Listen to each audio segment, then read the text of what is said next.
என் அன்பு குழந்தையே, உனக்கான நல்ல விஷயங்களை செய்து கொடுப்பதற்காகவே உன் தாயானவள் இன்று உன்னை தேடி வந்திருக்கின்றேன்.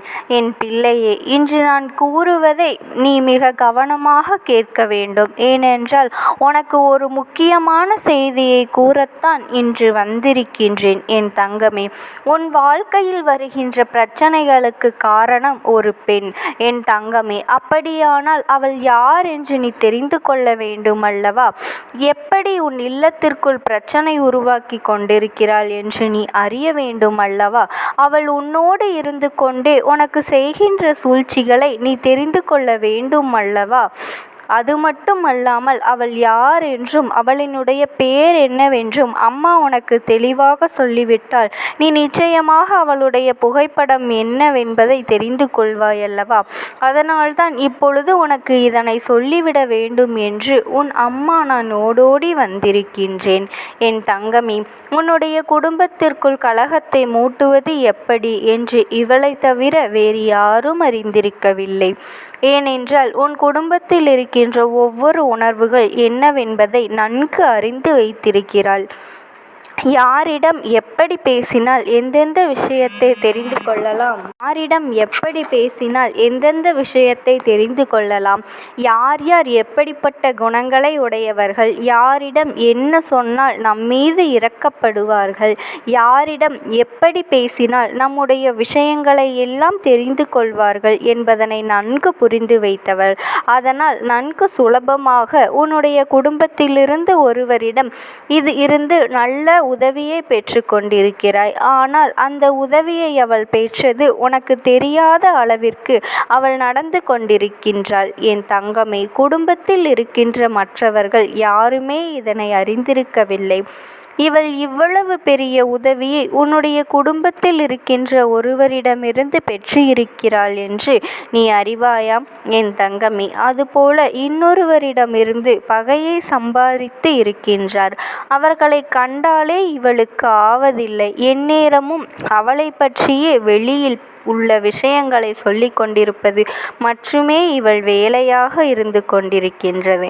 நல்ல பிள்ளை போல இன்னொருவரிடம் பேசுவது, உன்னை விட்டால் ஆளில்லை என்பது போல பழகுவது என்பதும், அவர்களிடமிருந்து உதவியை பெற்றுக்கொள்வதும், அது மட்டுமல்லாமல் உதவியினை பெற்றுக்கொண்டவரிடமிருந்தே அவரை பற்றி மற்றவர்களிடம் குறை சொல்வதும் இதுதான் அவளுடைய வேலை. அது மட்டும் அல்லாமல் ஒரு விஷயத்தை பேச தொடங்கினால், பிரச்சனைகளை பற்றி பேச ஆரம்பித்து விட்டால் எங்கிருந்தாலும் உடனடியாக ஓடி வந்து உன் இல்லத்தில் இருக்கின்ற சுவற்றில் காதை வைத்து கொள்கின்றாள். உடனே என்ன நடக்கிறது என்பதனை தெரிந்து கொண்டு அதை அவளுடைய குடும்பத்தில் இருக்கின்ற எல்லோருக்கும் சொல்ல வேண்டும் என்றும், என்ன பிரச்சனை நடக்கிறது என்பதை எல்லோரும் தெரிந்து கொள்ள வேண்டும் என்றும் மிகுந்த ஆவலோடு இருக்கின்றாள். அவளினுடைய எண்ணங்கள் எல்லாமே உன்னுடைய குடும்பத்தை அழிப்பது மட்டும்தான். உன்னுடைய குடும்பத்தில் ஒற்றுமை இல்லாமல் இருக்க வேண்டும். ஒற்றுமை இல்லாமல் நீ உன்னுடைய உடன் பிறந்தவர்கள் எல்லோரும் தனித்தனியாக செல்ல வேண்டும். யாருக்கும் யாரை பற்றியும் நல்ல எண்ணங்கள் இருக்கக்கூடாது.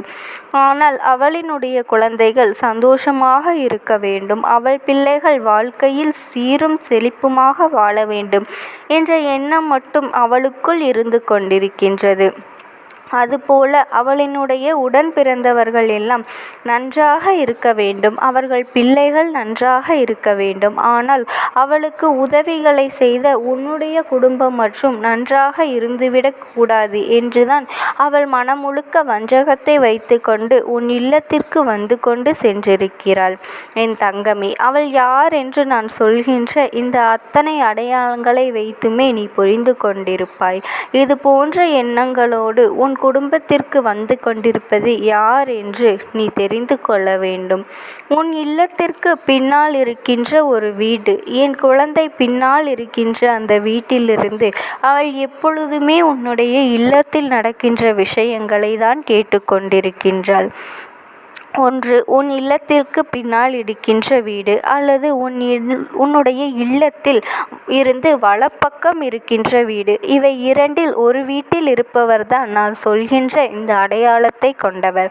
என் தங்கமே, அவர் வேறு யாரும் கிடையாது, உன்னுடைய அப்பாவின் உடன் பிறந்தவர்களுடைய ஒரு குழந்தை.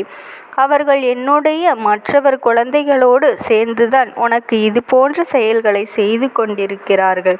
மனதிற்குள் எப்பொழுதுமே நல்ல எண்ணங்கள் கிடையவே கிடையாது. எந்நேரமும் உன் குடும்பத்தில் உள்ளவர்கள் வாழ்க்கையில் அழிந்து விடுவார்களா, ஏதேனும் சண்டை சச்சரவுகள் வந்துவிடுமா பார்க்கலாம் என்றுதான் கங்கணம் கட்டிக்கொண்டு திரும்ப திரும்ப உன்னுடைய இல்லத்தையே சுற்றி வந்து கொண்டிருக்கின்றார்கள். இதற்கு ஒரு காரணம் இருக்கின்றது. குடும்ப ஒற்றுமைகள் கலைந்து போனால், உன் குடும்பத்தில் உள்ளவர்கள் எல்லோரும் வேறு வேறு திசைக்கு சென்று விட்டால் உங்களினுடைய சொத்துக்களை அவள் அனுபவிக்கலாம் என்று நினைத்து கொண்டிருக்கின்றார்கள்.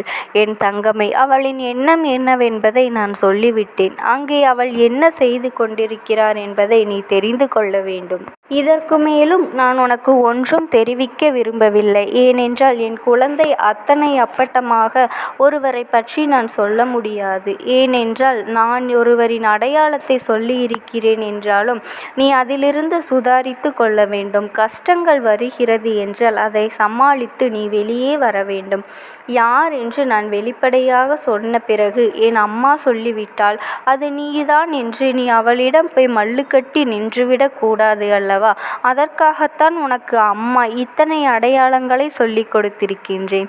என் குழந்தை கவனமாக பல அளவிற்கு எந்த ஒரு எதிர்பார்ப்பும் இல்லாமல் எந்த அளவிற்கு அவர்களிடத்தில் நீ இடைவெளி விட்டு பழக வேண்டுமோ அந்த அளவிற்கு தான் பழக வேண்டும். ஆறுதலை கொடுக்கிறார்கள் என்பதற்காக எல்லா விஷயங்களையும் அவர்களிடத்தில் கொட்டி தீர்த்துவிடக் கூடாது. சில நேரங்களில் உன்னுடைய வீட்டில் இருக்கின்ற உன்னுடைய குடும்பத்தில் இருக்கின்ற ரகசியங்களை கூட நீ வெளியில் சொல்லிவிடக்கூடாது.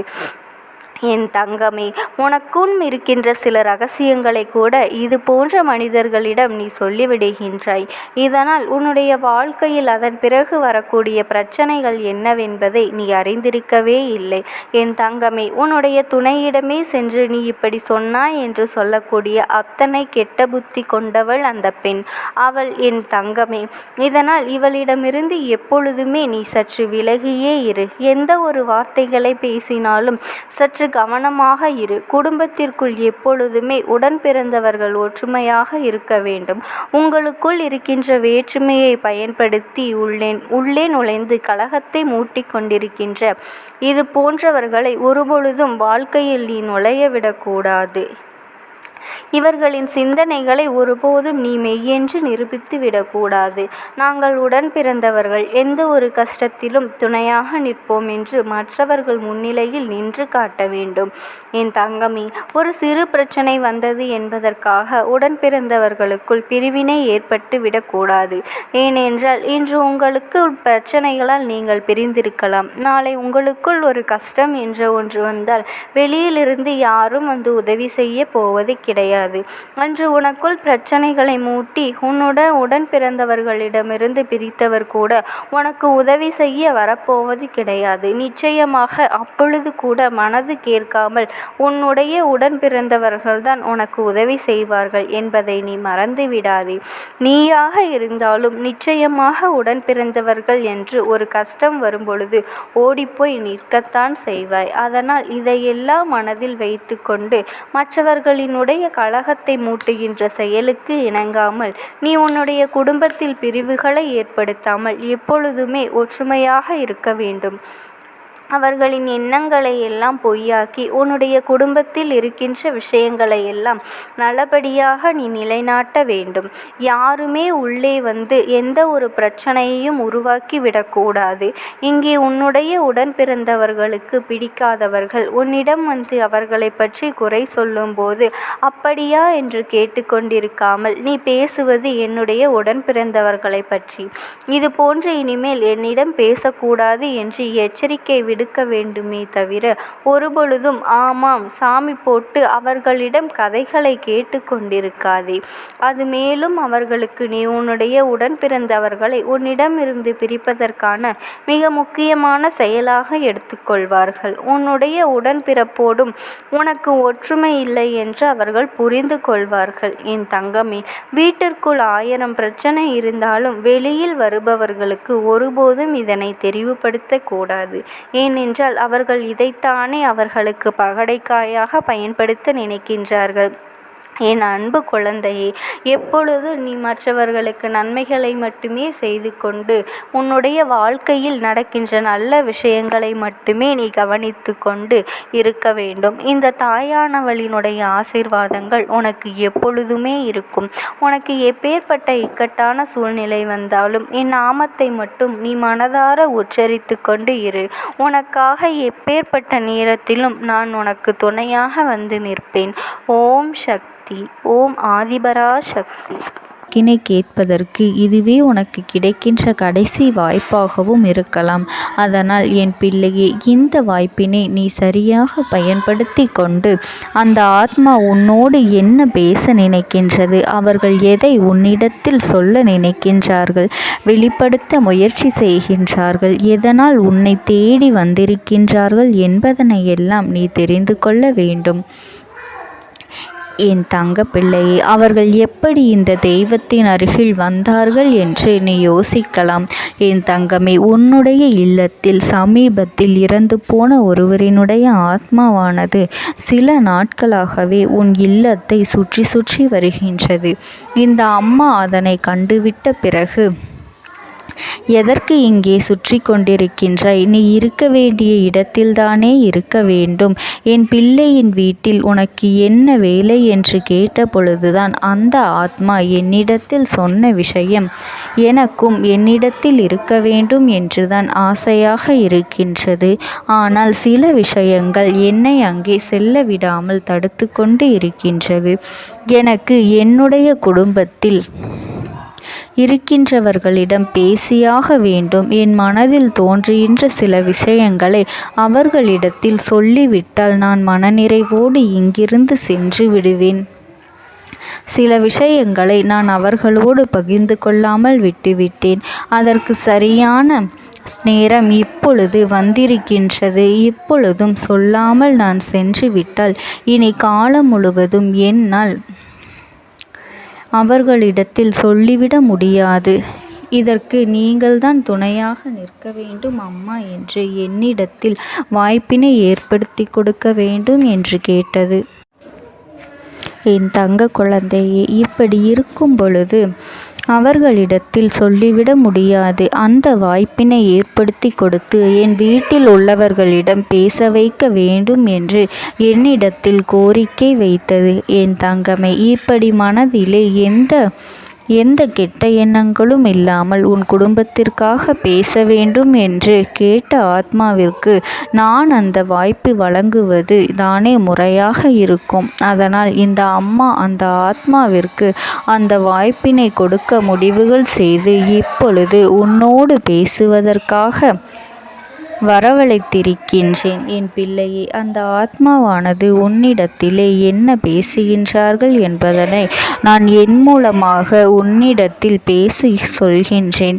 இந்த அம்மாவிடத்திலிருந்து தான் அவர்கள் மனதில் பேச நினைப்பதை எல்லாம் பேச முடியும். என் தங்கமே, நேரடியாக ஒரு ஆத்மாவின் குரலை உன்னால் அத்தனை சுலபமாகவெல்லாம் கேட்டுவிட முடியாது. இந்த அம்மா அதற்காகத்தான் இன்று இந்த உதவியை செய்கின்றேன்.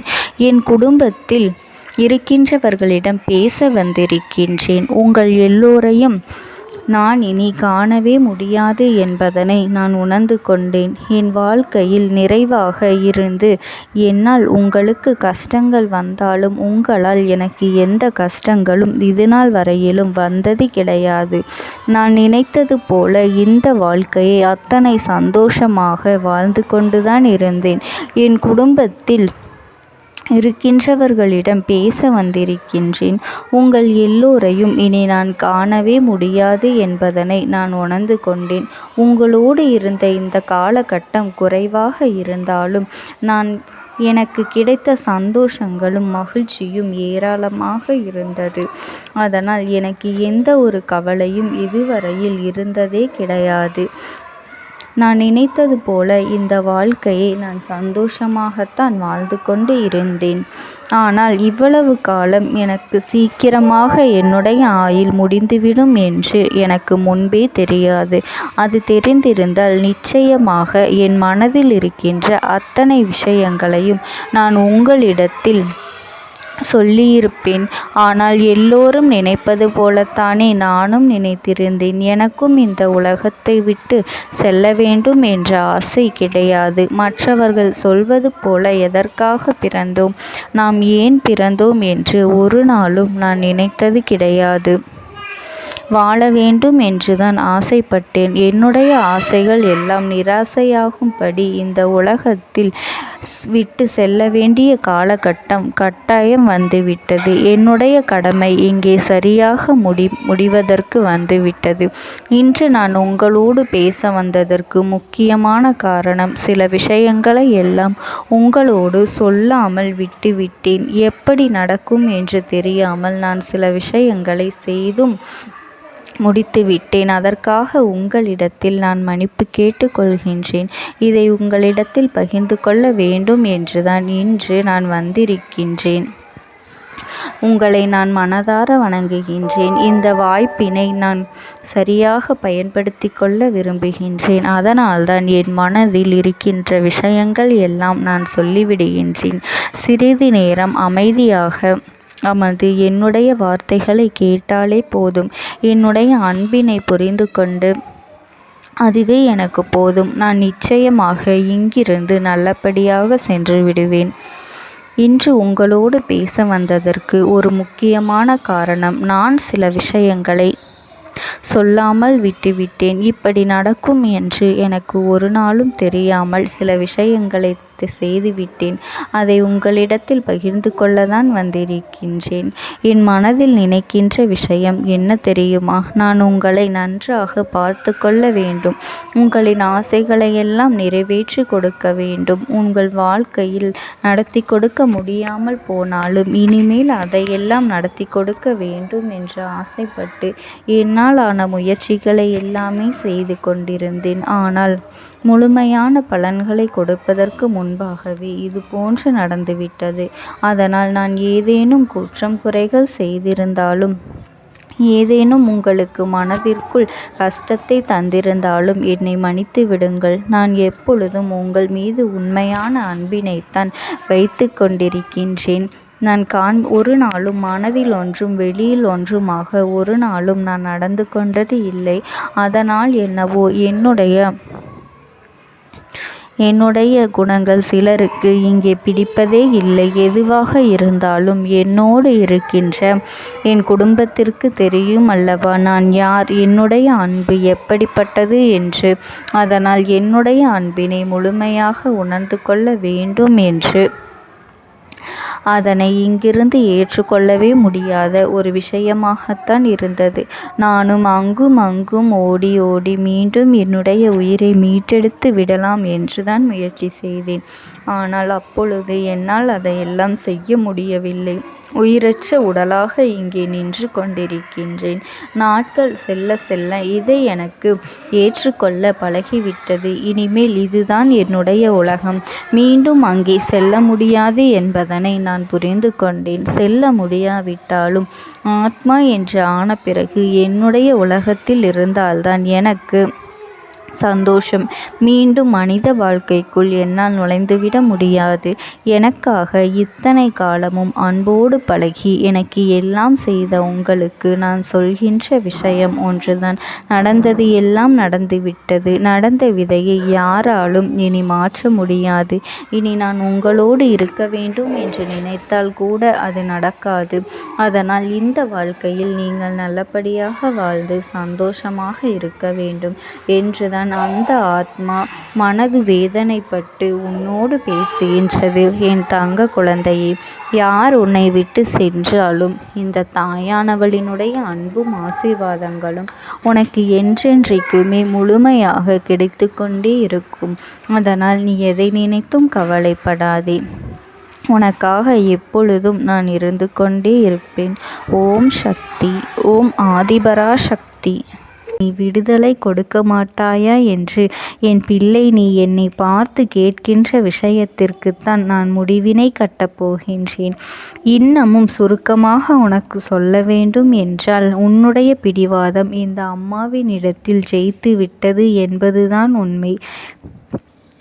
என் குழந்தைக்கு எந்த ஒரு விஷயம் வேண்டும் என்று அடம்பிடித்து இத்தனை காலமும் நீ நின்று கொண்டிருந்தாயோ, அந்த ஒரு விஷயத்திலிருந்து உன் அம்மா நான் உனக்கு விடுதலையை கொடுக்க வேண்டும் என்று என் முன்னால் கதறி அழுதாயோ, அந்த விஷயத்தை இன்று உனக்கு நான் முடித்து வைக்கின்றேன்.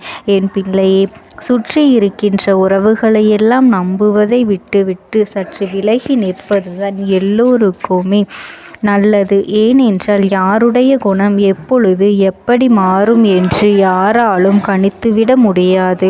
ஒருவரிடத்தில் நல்லபடியாக பேசிக்கொண்டு வந்திருப்பாயானால் அவர்கள் மனதிற்குள் என்ன இருக்கின்றது என்று உன்னால் ஒரு பொழுதும் தெரிந்து கொள்ள முடியாது. அவர்களுக்குள் 1000 விஷயங்கள் ஓடும்.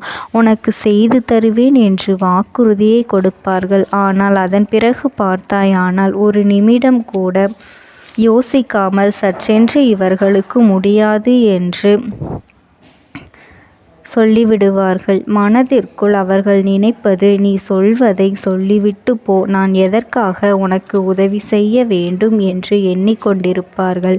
இது போன்ற போலிகள் அதிகமாக நிறைந்து இருக்கின்ற இந்த உலகத்தில் ஒரு விஷயத்திற்காக என் பிள்ளை நீ ஆசைப்படுகின்றாய் என்றால் அதை மிகவும் நான் கவனத்தோடு புரிந்து கொண்டு உன் வாழ்க்கைக்கு அது சரியா தவறா என்று, தேவைதானா தேவையில்லையா என்று, ஒரு வேலை கிடைத்தால் உன் வாழ்க்கை தெளிவாக இருக்குமா என்றால் நான் புரிந்து கொண்டுதான் உன் அம்மா நான் உன்னிடத்திலே சொல்ல முடியும் என்பதனை புரிந்து கொள். உனக்கு எத்தனை கால தாமதங்கள் ஆகியது என்பதனை அதனை புரிந்து கொள்ள அதை உன்னிடத்தில் ஒப்படைக்க வந்ததற்கு காரணம், பல அதிசக்தி வாய்ந்த பூஜைகளாலும் தெய்வங்களை நீ தொடர்ந்து வணங்கி கொண்டிருப்பதாலும் மட்டும்தான் உன் வேண்டுதல்கள் உச்சத்தை தொட்டுவிட்டது. தெய்வத்தின் மனதை நீ தொட்டுவிட்டாய். இனிமேல் உன்னிடத்திலிருந்து தெய்வத்தினால் தப்பிக்க முடியாது. நிச்சயமாக இனிமேல் இதனை நீ கொடுத்துதான் ஆக வேண்டும். எந்த எல்லைக்கும் செல்வதற்கு தயாராகிவிட்டாய். கடவுளுக்கு என்னென்ன